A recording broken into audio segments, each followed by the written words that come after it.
NordVPN is becoming more than just a VPN. Threat protection will guard your device against malicious websites, malware, trackers, and intrusive ads, even if you're not connected to a VPN server at the time.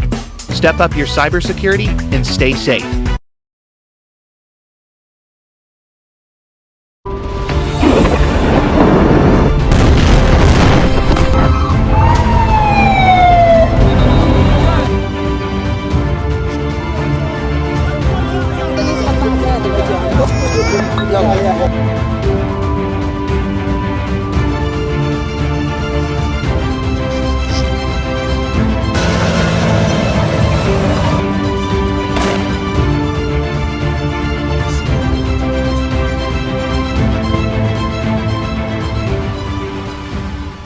This is an extract of a much longer video. If you want to see the whole thing, go to bit.ly/cryptorich3speak, bit.ly/cryptorich ODYSEE, or bit.ly/cryptorich rumble. Hi everybody, I am joined once again by Alex Krainer and Tom Luongo, and we do this regularly, and we're going to be talking about some of the craziness that's going on in the world. It's just getting crazier and crazier and crazier, and there's more craziness being added to the craziness that's already there. Now, before I introduce them, please subscribe, follow me on Twitter, CryptoRichYT, join my official Telegram announcements channel, and if you're watching this on YouTube, well, you won't see the whole thing, so come over to bit.ly/cryptorich3speak, or bit.ly/cryptorich ODYSEE, or bit.ly/cryptorich rumble. So it's pretty simple. Hey Tom, hey Alex. Hey, good to be with you again. Yes. Hello everyone, how are you? Yes. How are we all? We're very good. Now, Tom, do you want to say where people can find you, and then Alex, where people can find you? Sure. You can follow me at my work, at my blog at tomluongo.me. You can follow me on Twitter at TFL1728, where I guarantee the worst version of me will show up every day because I'm in charge. And then, of course, Patreon/Gold Ghosts and Guns, where you can sign up for the kind of bi-weekly more of me or the monthly investment newsletter where we wrap all this weirdness up, craziness, actually that's the word of the day, into a hopefully coherent portfolio strategy. Alex? Yeah, I'm easy to find on X. My handle is @NakedHedgy, and I publish Substack, Alex Krainer's Trend Compass. And from there, there's other platforms, but easy to find from there. Yep, and I'll have all the links in the description below. Now, here's my worry, because I kind of looked through history. Where do all these Nazis come from? How did 1930s happen in Germany? How did Nazification happen in Ukraine? And I've noticed that it always begins with immiseration of the people, economic devastation of entire populations. You make them desperate. You make everybody poor, and then you start forming these little Nazi brown shirt movements. And you start showering them with money, and you give them importance, and you start pumping out the ideology about the enemies, about the greatness of nations, and all of these things. And then these movements kind of men who have lost. You have very high youth unemployment rates, like you already have in Europe. And so men have no way to realize their aspirations in life. They have no way to, they can't afford to get married. They can't afford to raise families and so forth. And now you're giving them the opportunity to right all those wrongs and make some money and make themselves into somebody important. And you're encouraging them to join these, Azov battalions and brown shirts and whatever you have. And that's how in Germany in 1930, apparently, the brown shirt movement just had a couple of hundred people. By 1933, when Hitler came to power, there were between 1 and 2 million.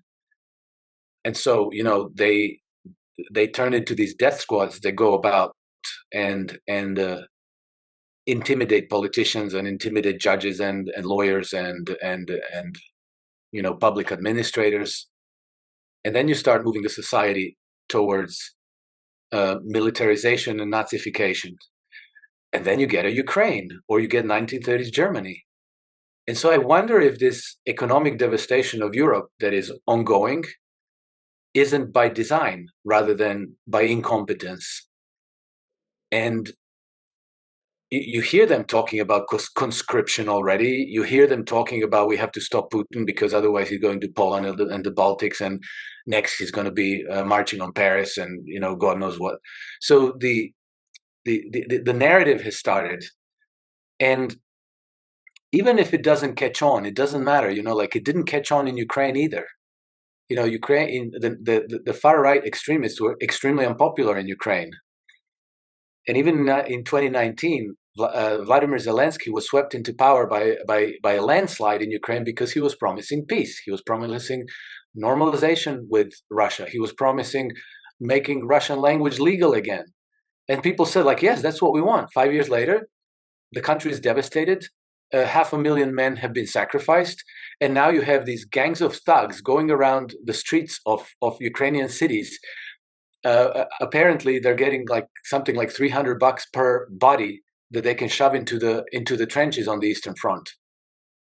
And so I think that we are in real danger of seeing that whole process of Nazification, polarization, militarization play out on the continent, because the oligarchies running Europe and Great Britain have lost the plot, they lost the game, and now maybe they want to regroup back home.